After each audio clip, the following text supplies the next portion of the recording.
traiter les enjeux liés à la collusion et à la corruption. La collusion, là, souvent, ce qui nous a été présenté, c'est aussi des groupes d'intérêt qui travaillent ensemble pour faire de la corruption dans le but d'atteindre leurs objectifs. Alors, des fois, ça peut être... Bon, je vais vous donner un cas très, très, très, très large, là, mais tous les détaillants d'essence qui décident, on va mettre tous les prix ensemble. C'est pas vraiment ils n'ont pas fait de la corruption, mais ils ont fait de la collusion ensemble pour dire on va tous mettre les mêmes prix face à la compétition, ce qui fait qu'on va tous gagner de l'argent. Alors, il n'y avait plus de compétition. Bien, ça, c'est une sorte de collusion. Mais il peut aussi y avoir de la collusion entre des gens dans le domaine routier pour dire on va toujours charger les mêmes prix, tout le monde ensemble sur le territoire. Puis en même temps, bien, ils ont tous leur petit ami à gauche et à droite pour qu'ils puissent garder leur contrat. Alors, c'est là qu'il va rentrer en langue, il va y avoir de la corruption qui va se faire dans les systèmes. Alors, la création de la norme internationale, c'était de mettre en commun l'expertise d'experts évoluant dans des contextes nationaux totalement différents. Un Chinois, un Russe, je vous l'ai dit, un Africain, un Canadien. Trouver une définition commune du concept corruption et il fallait s'assurer l'adhésion de tous les pays. Hein? Alors, la norme ISO 37001, cette image, il faut la retenir parce qu'elle touche tous les normes ISO dans leur façon de faire. Okay? Si on veut pouvoir auditer, si on veut travailler et développer des normes, on doit travailler dans ce contexte-là. Ça s'appelle, on va aller à droite, en haut à votre droite, planifier les tâches, plan. D'où exécuter les tâches, vérification du travail et après ça, agir. Okay? Je vais vous donner un exemple. J'ai fait dernièrement avec la mairie de Tunis, on est en train de développer l'implantation pour en venir un jour à avoir la norme ISO 37001. Et on a dû faire une première analyse, c'est entre les pratiques actuelles de la ville de Tunis et la norme, qu'est-ce qu'il en était. Je suis arrivé dans un département. Dans ce département-là, on fait la cueillette des vidanges. Alors, il y a une dame qui appelle, qui dit « Aujourd'hui, ça fait quelques jours, ils ne sont jamais venus chercher mes vidanges. » Alors, quelqu'un à la ville de Tunis prend l'appel, quand il peut, il prend l'appel et à partir de ce moment, il se dit « Parfait, madame, on va envoyer quelqu'un pour aller chercher vos vidanges. » On envoie quelqu'un pour aller chercher les vidanges. On vérifie après, est-ce que la personne est passée? Oui, elle est passée et le tour est joué. Tout est réglé. Et si on est dans un contexte de normes, si on est dans notre façon de travailler, ça va être différent. Pourquoi? Parce que la personne, quand elle appelle, après, oui, on va envoyer quelqu'un pour chercher, mais après, on va vérifier pourquoi c'est arrivé. Qu'est-ce qui s'est passé cette fois-là? Après ça, on va se dire, mais qu'est-ce qu'on pourrait faire pour que ça ne se produise plus? Et après ça, on va vérifier. C'est qu'il y a une différence entre juste dire, je réponds à un problème, ou je vais structurer mon organisation pour que ça ne se reproduise pas, puis on va faire de l'amélioration continue au sein de notre organisation. Ce qui fait que, vous savez, dans le domaine de l'aviation, à chaque fois qu'il y a un accident, on va prendre la boîte noire, on va évaluer, puis il n'y aura pas question que personne va pouvoir revoler premièrement cet avion-là s'il y a un accident, mais en même temps, il va y avoir des normes qui vont être faites parce qu'ils se disent, si cette pièce-là, elle a brisé, elle peut briser sur d'autres avions. Et on va arrêter tous les avions, puis on va tout corriger immédiatement. On va s'assurer que ça ne se reproduise plus. Alors, c'est des pensées qui font qu'après ça, on peut être beaucoup plus en sécurité sur nos avions aujourd'hui, puis qu'il y a beaucoup moins d'accidents que par le passé. Et dans notre société aussi, il faut penser comme ça. Quand on va amener des solutions au sein de notre organisation, il ne faut pas juste faire la première chose qui nous passe par la tête de dire « je répare ». Oui, mais pourquoi c'est arrivé? Il faut toujours se poser cette question-là. Alors, dans les systèmes ISO 37001, on va passer souvent avec revenir toujours en boucle. Je dirais que c'est un peu une roue aussi. C'est plan, do, check, act. On recommence toujours après qu'on a finalisé une tâche. Donc, la norme est en vigueur depuis 2016. Nous sommes 80 co-auteurs qui travaillaient, qui représentaient une cinquantaine de pays. C'est reconnu internationalement. Et quand vous avez la norme ISO, c'est valide pour une période de 3 ans. Alors, après ça, vous devez être réaudité. C'est la seule norme exclusivement consacrée à la lutte contre la corruption. Puis, pour vos organisations, là, le but, ce n'est pas toujours d'avoir la norme ISO. La norme ISO, des fois, ça peut être un rêve de dire « j'aimerais à ». Et c'est un objectif que l'on va se donner. Mais il y a tellement de bonnes choses au sein de la norme, il y a tellement de choses intéressantes qui nous permettent d'atteindre cet objectif-là, qu'on peut commencer, je vous disais, bichoya, par des parties de ce que la norme nous recommande. Et après, quand on a fini cette partie-là, on passe à l'autre. Et au final, on va s'apercevoir qu'on a un système de management efficace et aussi qui va avoir été accepté par les employés. Je ne crois pas, moi, à l'implantation de normes sur 6 mois, à moins que l'organisation soit déjà implantée avec plusieurs normes au sein de son organisation, qu'il y a des grandes habitudes. Mais on comprendra qu'ici, dans nos gouvernements, là, on part de loin. Dans l'ensemble des ministères, on est très loin d'être proche de la norme. Alors, commençons par s'assurer que les gens comprennent ce qui se passe, que nos employés sont formés, que les gens avec qui on collabore comprennent pourquoi on le fait et que la direction envoie un signal clair qu'à partir de maintenant, on ne tolère plus la corruption au sein de l'organisation. Alors, il y a un travail à faire qui va se faire en étapes et sur une assez grande, sur un assez grand temps. Okay? Alors, est-ce qu'on fait l'implantation de la norme ou on fait une évolution de nos systèmes? Moi, c'est un mix des deux. Hein? On doit implanter. Quand on dit implanter, là, c'est qu'on met en place le système.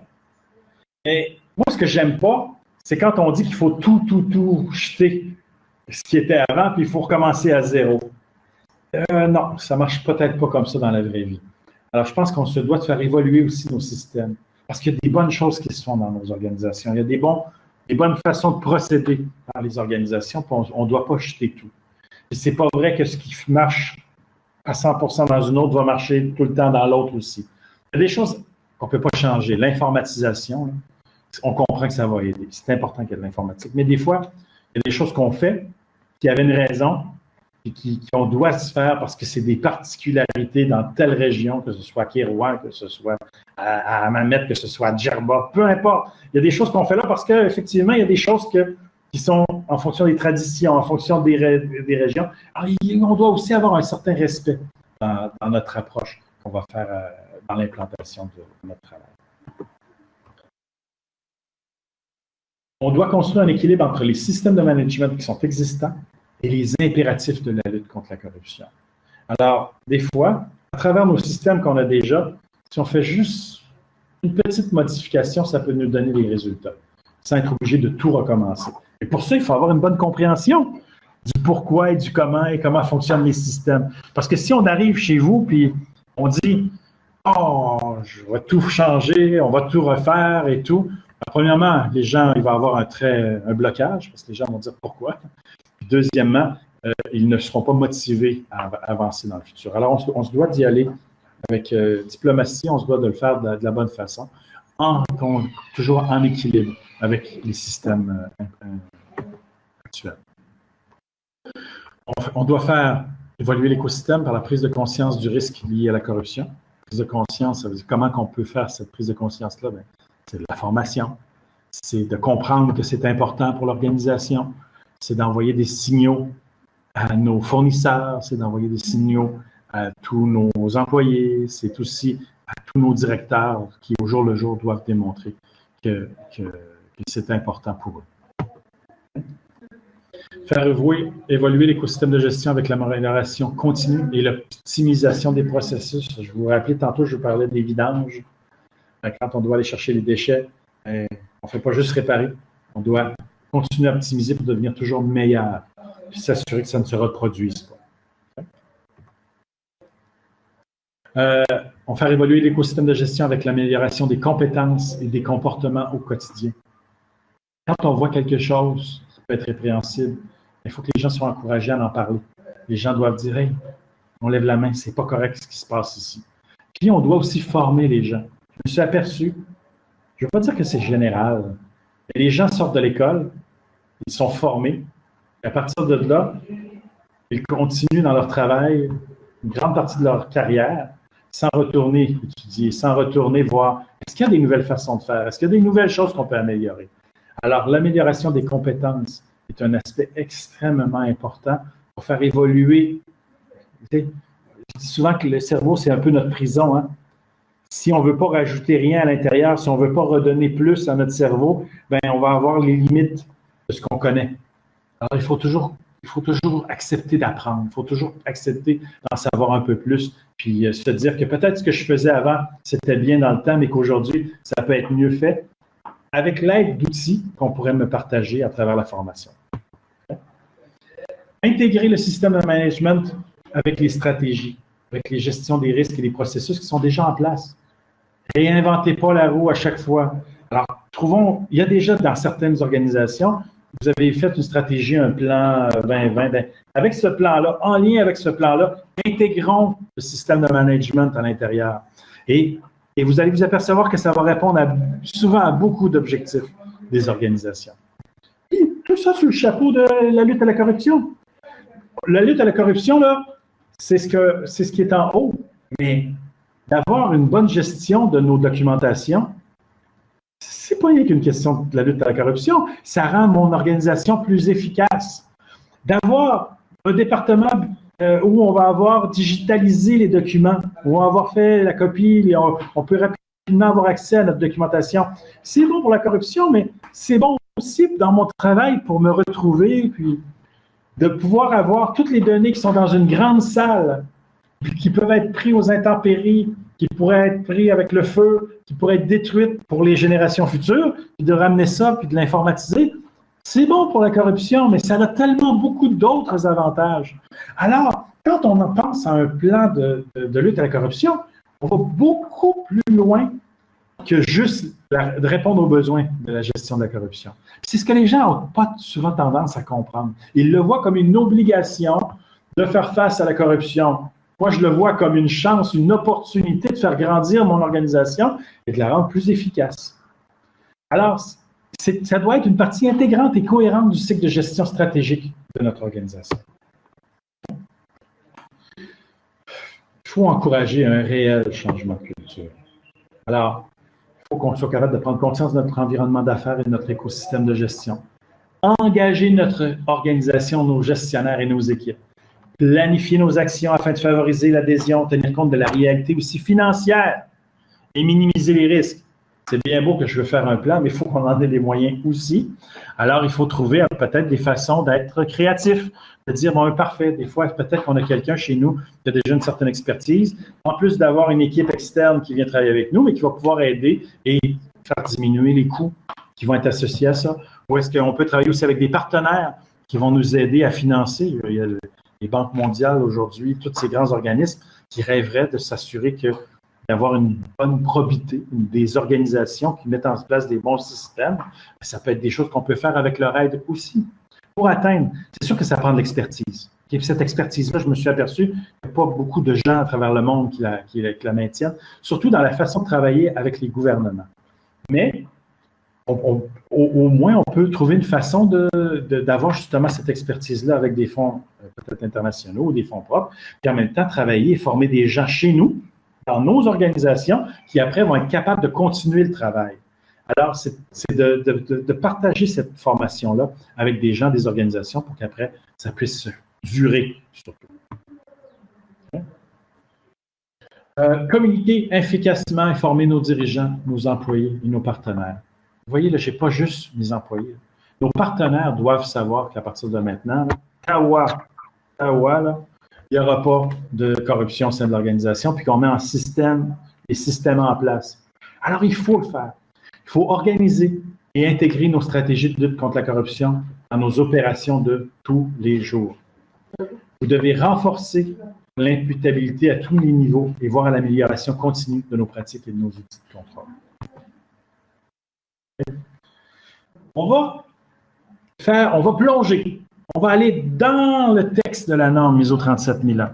Et vous allez voir qu'il n'y a rien de sorcier avec la norme. Ce qu'il faut, par exemple, c'est être capable d'avoir une vision globale, être capable de comprendre comment cette norme-là a été construite et de quelle façon on peut l'implanter dans notre organisation. Alors, on va aller dans le texte et je vais vous donner des petits cues, des petites choses qu'il faut retenir de chacun des points. Vous savez, le texte a été fait en blocs. Alors, vous avez le bloc 4 aller jusqu'à 10 et chacun des blocs a un rôle. Ce rôle-là est dans la planification, dans le do après, il faut faire les choses, après ça, il faut vérifier, puis après ça, il faut agir. Bien, le texte a été bâti comme ça. Hein?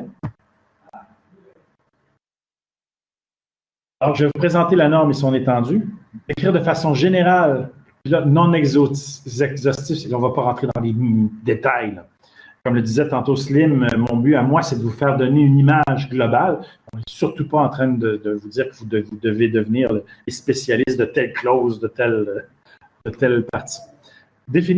On va ensemble définir les systèmes de management anticorruption et effectuer des liens avec la réalité quotidienne de gestion. Alors, je vais donner des petits exemples tout au long de notre lecture du document. Alors, on commence l'exploration du texte avec le contexte, le point numéro 4. Alors, les points 1, 2, 3 du texte, c'est plus la mise en contexte, c'est comment la norme a été faite, des aspects pour nous aider un peu avec la norme. Mais quand on arrive au point 4, là, c'est vraiment là que le travail commence au sein de notre organisation. Alors, le contexte. Il faut prendre conscience de notre écosystème de gestion et de notre environnement d'affaires. Ça veut dire quoi? C'est que si j'opère je vous donne un exemple, que j'ai un bureau au Canada, mais j'ouvre un bureau à Kinshasa. Okay? Mon bureau de Kinshasa a des risques que je n'ai pas au Canada. Et pour chacun de mes bureaux, je dois évaluer ces risques-là, je dois faire et de comprendre dans quel contexte j'agis. Et notre environnement d'affaires, là, c'est tout ce qui est autour de moi. Il faut que j'en prenne conscience dans mes analyses. Okay? Alors, compréhension de l'organisation et de son contexte, les caractéristiques intrinsèques de notre organisation, interaction entre les organes de gouvernance et les dirigeants. Comment fonctionne, comment est-ce qu'on interagit entre le conseil d'administration et ma direction générale. Les échelles et complexités des opérations dans chacune des unités d'affaires. La relation que notre entreprise a avec le public et tous ses partenaires. L'obligation. Et c'est quoi mes obligations avec le gouvernement, que ce soit réglementaire et contractuel? Alors ça, normalement, le 4.1, je devrais avoir un document d'analyse qui me répond à ces questions-là. Et à partir de là, bien, si j'ai cette 4.1, que j'ai ces réponses-là, bien, déjà là, je pourrais dire que je réponds à la norme ISO 37001 sur cet aspect. Compréhension des besoins des parties intéressées. Alors, il faut identifier nos parties prenantes, définir les exigences de ces parties-là. Je vous donne un exemple. Dans mon organisation, j'ai partie prenante, là. J'ai mon conseil d'administration qui me dit, là, je vais aller dans le privé, qui me dit, il faut faire de l'argent. OK? Mais de l'autre côté, j'ai mes parties prenantes qui me disent, je ne peux pas augmenter la production. Il faut que j'en prenne conscience dans tous ces aspects-là. Parce que pour faire de l'argent, peut-être que si je fais plus de production, plus que je vais vendre. Alors, il faut qu'on soit capable de comprendre qui, dans notre organisation, est impliqué dans nos points. Il faut, après ça, comprendre leurs exigences de l'ensemble de toutes les parties de l'organisation. Périmètre d'application. Déterminé en fonction de la réalité de l'organisation. Mise en œuvre par étapes ou par ligne d'affaires, revue sur une base périodique. Périmètre d'application, c'est de dire, j'ai une grande société, je vais commencer par implanter la norme ISO dans tel département, où j'ai un ministère de la culture, mais dans tel contexte, je vais prendre juste l'association des musées tunisiens. Là, je vais au hasard, là. Mais à l'intérieur de là, je vais commencer mon implantation. Vous n'êtes pas obligé de faire pour toute la structure au complet en commençant. Vous pouvez décider de faire un périmètre qui va être plus restreint au sein de votre organisation. Alors, c'est un des points qui est important à faire comme analyse. Système, documentation et formalisation. Est-ce que j'ai des systèmes de documentation? Est-ce que j'ai des outils de mesure actuellement? Est-ce que je fais de la révision ou amélioration continue de mes systèmes? Et est-ce que ces révisions-là sont raisonnables et proportionnées? Alors, est-ce que j'ai fait aussi des analyses de mes risques pour pouvoir dire que ça, c'est des choses qui peuvent arriver plus souvent, ça un peu moins souvent? Est-ce que c'est bien proportionné, mon analyse que j'ai faite? Vous voyez, je suis quand même assez vite sur chacun des points. Il nous reste encore une cinquantaine de slides parce qu'on va aller sur les questions par après. Et mon but, c'est de faire un survol assez rapide. Mais à travers ce que vous voyez là, vous allez comprendre comment est bâti. Alors, évaluation des risques de corruption. Il faut que je comprenne mon écosystème. dois définir les critères et les indicateurs de mesure.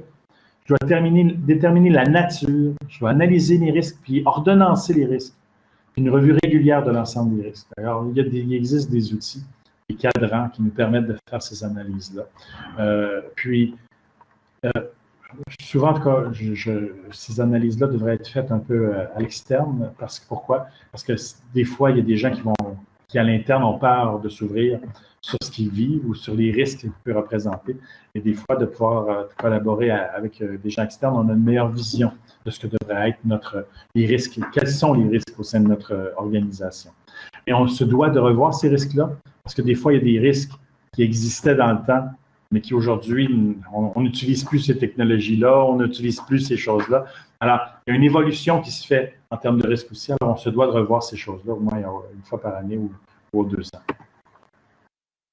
Maintenant, ça, c'était la première partie, OK? C'est comprendre notre environnement. Maintenant, quand on veut faire des changements, ça passe beaucoup par le leadership. Dans les textes, on parle toujours de tone at the top. C'est important que nos grands dirigeants viennent dire, voyez, c'est important pour moi. Et si c'est important pour moi, ils vont le faire. Je vous donne l'exemple de la ville de Tunis. Je suis arrivé à la ville, j'ai rencontré les gens. On leur a donné à chacun des employés un email avec finissant par la ville de Tunis. Alors, chacun peut maintenant, dans toutes les organisations, utiliser le email de la ville. J'ai parlé aux gens membres du conseil d'administration, à la maire, à l'ensemble. J'ai dit, est-ce que vous l'utilisez, vous, le email? On dit, personne l'utilise.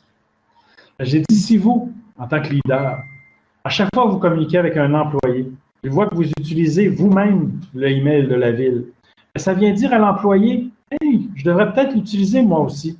Je vais faire un effort. Je ne répondrai surtout pas à la maire avec mon email de Yahoo ou avec mon email de Google. Alors, c'est là qu'on vient amener un changement. Parce que si en tant que leader, vous faites un effort, automatiquement, les gens vont avoir le goût de suivre dans cette ligne-là. C'est pour ça que c'est très important. Alors, il faut engager nos organisations, nos gestionnaires et nos équipes.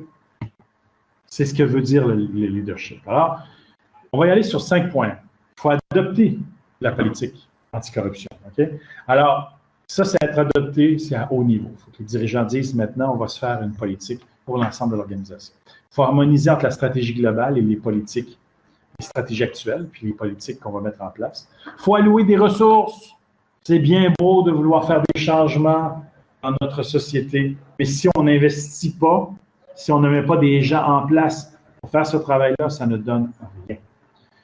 Il faut être capable de recevoir la reddition de compte du système de management anticorruption. Alors, est-ce qu'on a mis un système? Est-ce qu'on a une équipe qui est capable d'en faire, qui peut s'assurer que tout va bien? Il faut aussi superviser l'administration de tout ce qu'on a mis en place. Il faut mobiliser les gestionnaires à tous les niveaux. Il faut communiquer et diffuser l'existence du SMAC. Une chose qui est facile aujourd'hui, c'est Internet, c'est Facebook. Premièrement, votre site Internet devrait dire « Chez nous, la corruption n'est pas tolérée. Nous avons mis en place un système. Nous sommes en train, vous n'avez pas besoin de dire que vous l'avez. Vous pouvez dire « Nous sommes en train de mettre en place un système de management anticorruption. » Je vais vous donner un petit exemple. J'ai travaillé un projet avec l'ONU sur l'île de Djerba. Ils ont voulu créer l'île de l'intégrité. Alors, l'île d'intégrité, c'était que Djerba allait devenir en Tunisie la première place où on allait avoir la norme ISO 37001. Et là, je les ai rencontrés, je rencontre tous les personnalités de l'île et je dois faire une présentation comme je vous fais un peu aujourd'hui. Un peu moins condensée, mais j'expliquais un peu ce qui se passait, le développement de la norme. À un moment donné, je leur ai dit, vous savez, communiquer, c'est d'accepter que quand quelqu'un va arriver à l'aéroport, il va être écrit sur les murs que ici, c'est l'île de l'intégrité, que la corruption ne sera pas acceptée. Et là, j'ai les gens qui se sont levés, qui ont dit, Monsieur l'évêque, on ne peut pas faire ça. Pourquoi? Pourquoi vous ne pourriez pas? Ils ont dit, Monsieur l'évêque, il dit, si quelqu'un rentre dans le taxi, il prend le taxi, la personne ne met pas son compteur. Et il lui dit, je vous charge le double, 3 fois le prix. Il ne va pas croire que l'île est une île d'intégrité. J'ai dit, au contraire, Si vous écrivez sur le mur que c'est l'île d'intégrité, moi, quand je vais arriver sur l'île, je vais exiger l'intégrité. Et je vais dire pourquoi il est écrit sur le mur que vous êtes l'île d'intégrité, que vous n'êtes pas intègre. Alors, il y a une culture qui va se gérer avec l'apport externe suite à la communication, qui vont influencer les acteurs sur le territoire. Alors, c'est des choses comme ça que si on communique bien, les choses tranquillement, tranquillement, les choses vont rentrer dans nos systèmes. Alors, on se doit d'assurer le bon fonctionnement du système, puis il faut promouvoir une culture de la lutte à la corruption. Ça passe par la formation, la communication, la formation et la communication. Je pourrais le répéter 20 fois. C'est ce qui va nous permettre de promouvoir au sein de notre organisation. Il faut établir la politique anticorruption. Alors, il faut établir un cadre normatif qui va être diffusé à l'interne. Quand je dis c'est dans l'organisation, puis à l'externe aussi avec nos fournisseurs. Puis je vous dirais aussi, même nos futurs clients, ça peut être une façon où les gens avec qui on va collaborer, parce que pour l'entreprise privée, c'est une bonne chose de dire qu'il n'y a pas de corruption chez nous, mais aussi pour le domaine public, c'est bon de le dire aussi à l'ensemble des gens, de dire que chez nous, il n'y a pas de corruption. Il faut bien énoncer les objectifs en matière d'anticorruption, interdire la corruption et imposer le respect des lois. Et là, interdire la corruption, ce n'est pas bichoua. Hein? C'est aujourd'hui, on le dit, il n'y a pas de corruption. Mais ce qui est bichoua, c'est dans le processus, faire les changements, la discussion, la façon qu'on va le faire. Mais il faut que les gens comprennent qu'on s'en va vers cette interdiction complète. Elle l'est déjà. On pense que tout le monde dit que c'est interdit. Mais quand ce n'est pas écrit, quand ce n'est pas diffusé, ça n'existe pas vraiment. Alors, il faut que les gens le sachent, il faut que les gens le voient. Il faut aussi qu'on encourage le signalement. Quand quelqu'un voit que son voisin fait toujours de l'argent de plus les fins de mois, qu'à chaque fois, il voit les gens passer à côté de la ligne pour aller le voir puis lui donner. À un moment donné, il faut que quelqu'un soit capable de lever la main et demander de la justice. Il faut qu'on ait des systèmes qui le permettent qu'on puisse signaler. Puis, il faut définir des conséquences en cas de non-respect. Est-ce que c'est toujours la police? J'y crois pas. C'est qu'à un moment donné, il faut qu'on soit capable d'avoir des systèmes internes qui nous permettent de corriger avec premier, deuxième, troisième avertissement, ou sinon, ou trouver une façon que ça se fasse dans un certain respect. Il faut que la personne comprenne qu'il n'a pas le droit. En tout cas, ce cadre-là doit être bien défini. Okay. Rôle, responsabilité, autorité. Alors, on va parler ici, le 5.3, la mise en œuvre globale, okay, les conformités qu'on va y mettre. De quelle façon qu'on fait les délégations de responsabilité, la compréhension des rôles, l'application et respect des exigences du système de management. Rôle, responsabilité, là, souvent, on donne un titre à quelqu'un, puis on lui donne un semblant de ce que va être son rôle. Tu repasses après 1 an, la personne ne fait aucunement de ce qui avait été prévu au début, mais ce qu'il fait, c'est important, mais on n'a aucune idée. Alors, c'est important de comprendre dans notre organisation qui fait quoi. Pour qu'après, on est capable de détecter qui a le droit de donner une autorisation, de qui n'en a pas le droit. Après ça, être capable d'avoir une meilleure conformité de nos systèmes. Alors, la compréhension des rôles doit être bien définie partout au sein de notre organisation. Et si quelqu'un, avec le temps, son rôle change, il faut le savoir. Il faut que ce soit écrit. Pour qu'après, il n'y a peut-être plus personne qui fait le travail que l'autre personne faisait avant. Alors, il faut que ce soit compris dans notre organisation. Et ce que je vous dis là, ce n'est pas de la lutte à la corruption, c'est juste le gros bon sens. C'est normal qu'on sache qui fait quoi dans une organisation. Puis en même temps, ça sert le besoin de la norme ISO 37001. Alors, la fonction de conformité, c'est qu'on doit désigner par la direction une personne qui va être en charge au sein de notre organisation. Il doit avoir un statut, une autorité, des moyens et l'indépendance appropriée. Alors, au gouvernement, on a une personne comme Slim qui, lui, a ce statut, il a cette autorité. Est-ce qu'il a tous les moyens? C'est à voir. Est-ce qu'il a toujours toute l'indépendance? Mais au moins, on a défini une personne au bureau de la présidence qui va pouvoir faire ce travail-là. Et ça, c'est une des bonnes parties d'une organisation. Et dans chacune des organisations, comme ici à l'ENA, il devrait y avoir une personne qui devrait avoir un rôle de conformité, qui va faire la supervision, la conception et la mise en œuvre du SMAC avec les gens qui vont pouvoir l'appuyer dans ce contexte. Il faut s'assurer de la conformité par rapport à la norme, puis aussi la conformité par rapport aux lois, par rapport à tout ce qui nous entoure. Puis il faut rendre compte de la performance du système auprès de la direction. Okay. Délégation de la prise de décision. Okay. Alors, à un moment donné, ce n'est pas toujours la personne qui est en charge de la conformité qui doit faire. Quand les risques sont plus faibles, on peut donner cette délégation-là à une autre personne. Puis, il faut que la personne ait un niveau d'autorité approprié, qu'elle connaisse bien les mécanismes de gestion des conflits d'intérêts. Puis, on doit faire une revue périodique de tous ces cas qui auraient pu apparaître, qui sont peut-être plus faibles ou autres. Alors, il faut qu'on soit capable aussi de monitorer, d'avoir une feuille de route qui nous dit « Hey, voici ce qui s'est passé. » Puis des fois, parce que des fois, c'est des petits risques qui peuvent devenir de grands risques. Alors, il faut qu'on soit capable de savoir ce qui se passe au sein de notre organisation. Bon, maintenant, on rentre dans la partie planification. Okay? On va planifier nos actions afin de favoriser l'adhésion et tenir compte de la réalité financière et minimiser les risques pour l'organisation. Okay?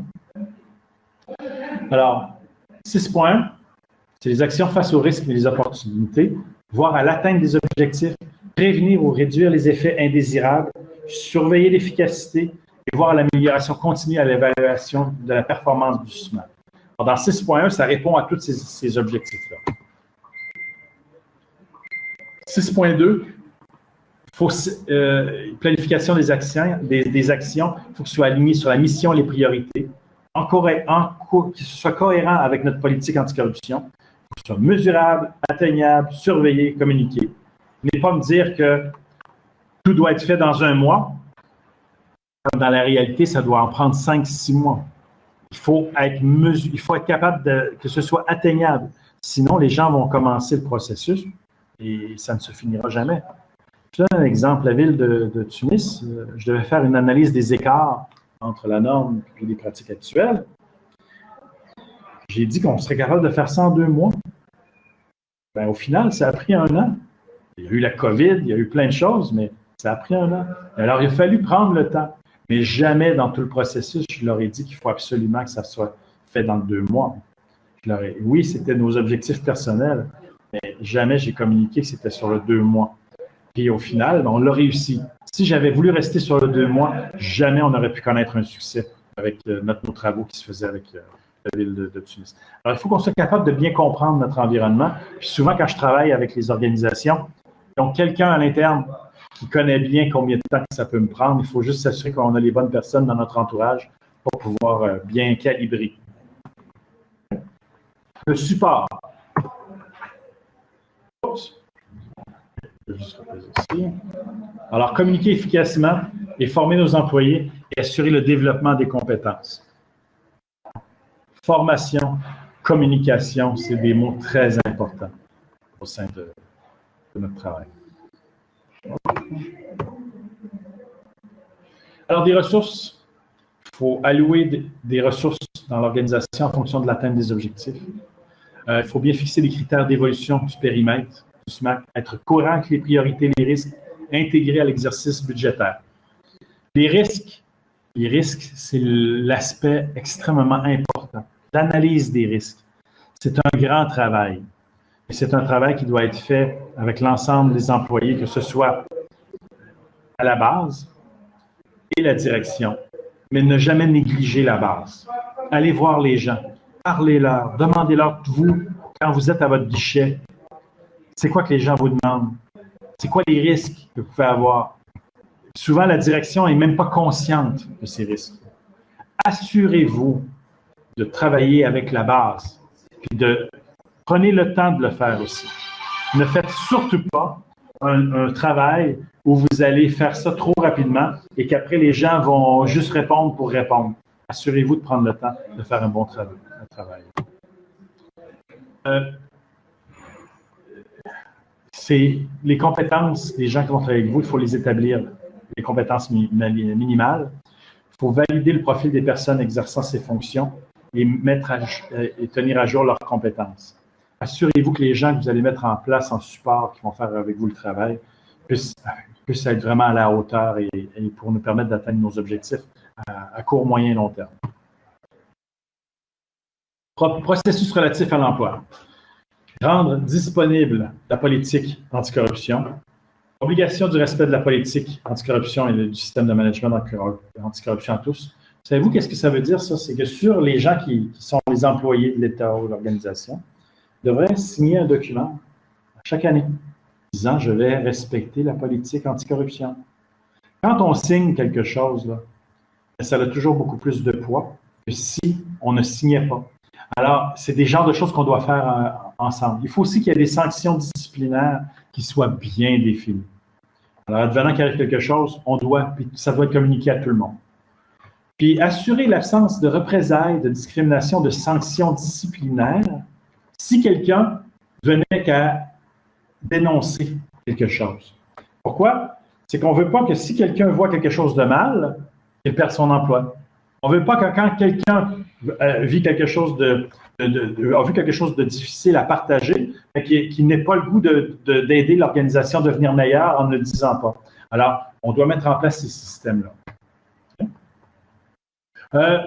Assurer l'absence de représailles, de discrimination, refuser de participer à des activités teintées. Au sein de l'organisation, là, des fois, on peut dire, j'ai mon directeur des achats qui veut participer à une convention qui a lieu à Paris, mais qui est financée par notre fournisseur.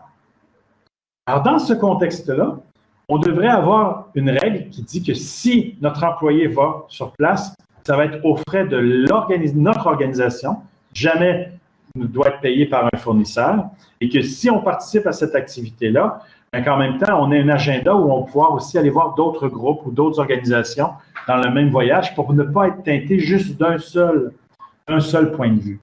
Alors, c'est important de garder en conscience que les gens veulent votre intérêt, c'est-à-dire qu'ils veulent se rapprocher de vous pour capter votre intérêt, mais vous comprenez que c'est leur intérêt. Hein? C'est rarement juste l'intérêt de l'organisation. Alors, on doit encadrer ces systèmes. Il faut être capable de pouvoir formuler des inquiétudes et effectuer des signalements au sein de l'organisation. Okay? Processus relatif à l'emploi. On doit faire une revue périodique de la criticité des postes, parce qu'il y a des postes, là, si tu gagnes le poste, je vais vous dire quelque chose, puis ça fait longtemps, j'avais croisé quelqu'un, un Tunisien, qui avait été se former à Paris. Et quand il m'a parlé, il m'a dit, j'ai accepté de me former à Paris parce que quand je vais finir ma formation, je vais revenir dans un poste et je vais faire beaucoup plus d'argent. Ah oui! Pourquoi? Parce que les gens vont me donner de l'argent. Les gens, je vais pouvoir leur demander de l'argent pour leur service, en plus de mon salaire. Alors lui, il me parlait de la corruption comme si c'était quelque chose de normal. Et c'était un poste qu'il voulait avoir à cause de la corruption. Alors, il faut regarder ces postes et toujours les analyser. Il faut revoir aussi, avec une certaine diligence raisonnable, les promotions, faire les bonnes analyses de chacun. Revue des incitatifs en matière de rémunération. Des fois, il y a certains incitatifs qui amènent une certaine corruption.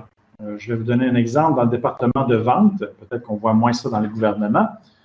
Mais quand tout le monde est juste à commission, il n'y a presque pas de salaire, des fois, les gens vont même être prêts pour gagner des marchés, sont peut-être prêts même à payer des gens de l'autre côté parce qu'ils savent que ça va leur coûter moins cher.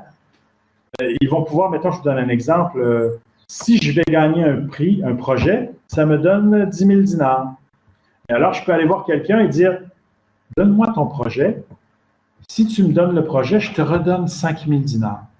Alors, la personne se dit, moi, je vais faire de l'argent, lui va faire de l'argent, et de cette façon-là, tout le monde est gagnant. Mais c'est de la corruption. Mais sauf que ça ne veut pas dire que